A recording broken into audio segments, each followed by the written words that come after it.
What's up? Live with No Hippie Trucking and Transportation. Just wanted to elaborate a little bit on a rant video that I posted up, just to kind of clarify things a little bit, and then to kind of stand on some of the points that I was trying to make in that video even harder.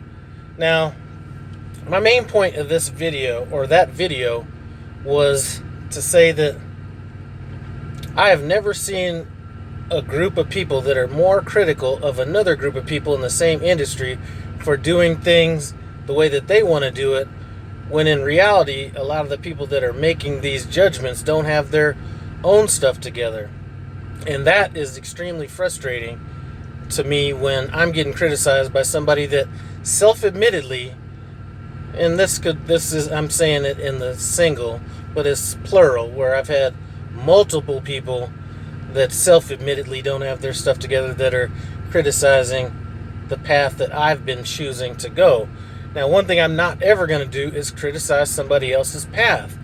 Whether they choose to go with whatever company, whether it's considered a good company, bad company, or whatever it is, as long as what they're doing is working for them, I'm all for that. Now, I'd mentioned the money in trucking, and, the money in trucking is some good money. You can make more money elsewhere doing other things. But one thing that I've stressed, and, I'd said that one of the things that I was trying to do was bring a different perspective to the trucking industry. And I will say that truck drivers make more than the average person out there. Where I feel that a lot of truck drivers make a mistake at is none of that money is getting put to good use. I see a lot of truck drivers that make a lot of money that really they're not really doing anything with that money. So when I'm saying, if I wanted to make more money, I would have stayed in my last profession. If I worked this hard in my last profession, the sky would be the limit as far as money goes. But I'm not the person to be looking at money itself as to what the value of that money is. So here's a good example. If you have somebody, let's just say truck driver, since we're talking about truck drivers, that is making, let's say, $150,000 a year. If you are just spending $150,000 a year, not investing it, not doing anything with it, it really doesn't make a difference how much money you make.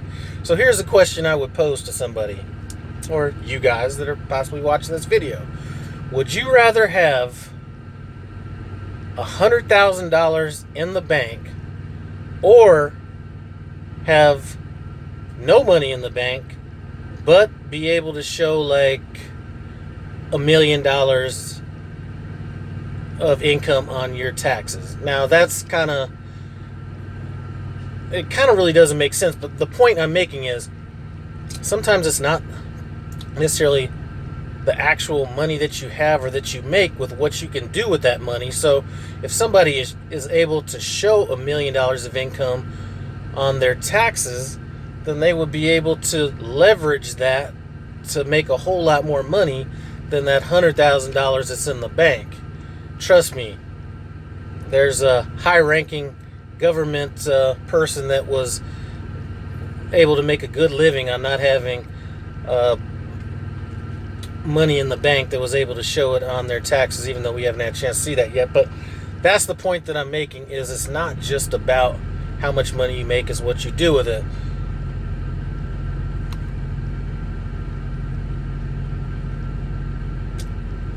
It's just,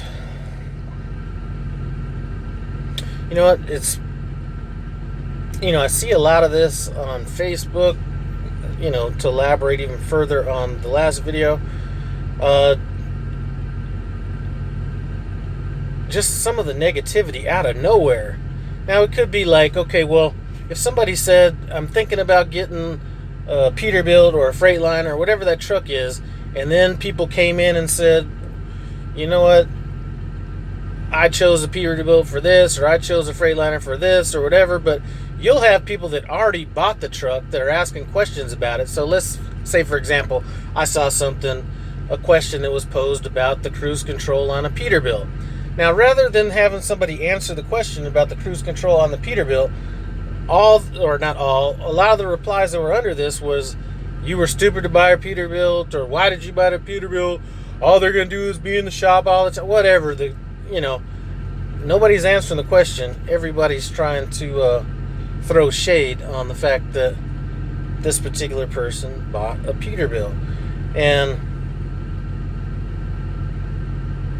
everybody's path is different. And that is the frustrating thing about this. First of all, like I said, being called dumb. And it could be me, or it could be a lot of other people. I'm not the only one that's getting singled out for that. A lot of people are considered to be dumb for leasing with Prime or leasing with whatever company. But everybody has their own path. Why would I get on somebody for being a company driver if they're getting what they need to out of it?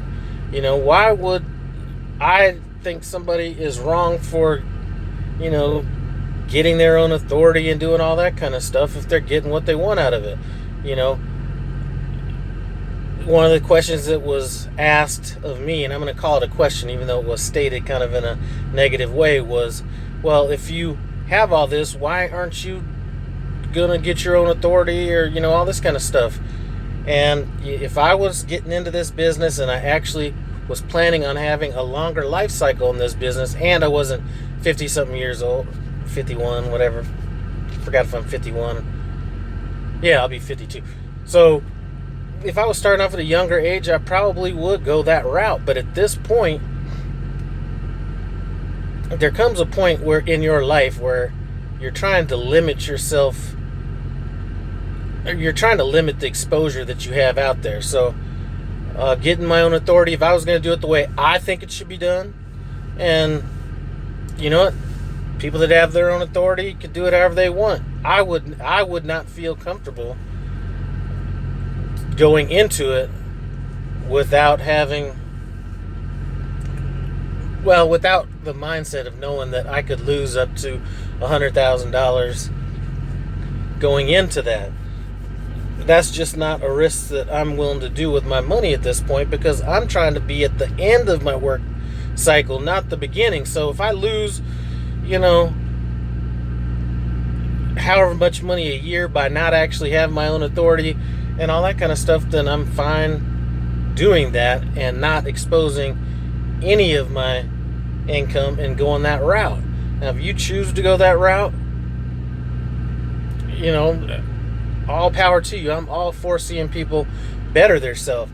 Now, what I might say to somebody that's thinking about, leasing or getting their own authority or whatever, would be, these, like I said, it's a perspective. I might say, if the question was asked of me, I'm not just going to go out there and act like I'm, qualified to tell somebody what they should do, but I might say, you know what, you might want to have a little bit of money behind you before you do it. I've seen a lot of people that have tried to do this that didn't have the money behind them, that things didn't go all that well, which you've kind of seen over the course of the last bit of time. But I'm not going to be one to trying to throw shade on somebody else's plan, you know what I mean? So I know that video came off, a tad bit negative and things like that, but after a while, you just get a little tired of having people that aren't qualified to give you advice. And not only that, well, the advice I don't have a problem with. The little slick shit that's, the way they're trying to say it, or, trying to make me, well, I could only let somebody make me feel stupid if I feel stupid, but, they're trying to make me feel stupid about the decisions I've made, whether that be a decision to go with Prime, whether it was the decision to stay on my trainer's truck as long as I did. I mean, I've had people telling me I've been wrong the entire time since I started this YouTube channel, whether it was I was going to go broke leasing, or I was stupid to train as long as I did, or even when I gave out, very legitimate reasons as to why I did all these things. I'm still having people not question it or ask me why I'm doing it, but telling me I'm stupid for doing it. And I think that video that I did was maybe just a little bit of backlash on that. I was hesitant to put that video up. I did show that video to a couple people before I posted it, and they thought that I should let it roll, so I just went ahead and let that roll. But hopefully that kind of explains kind of where that video came from and everything like that. Anyway, I want to thank you guys for stopping by No Hippie Trucking and Transportation. I appreciate it. Comment, subscribe, and I'm out.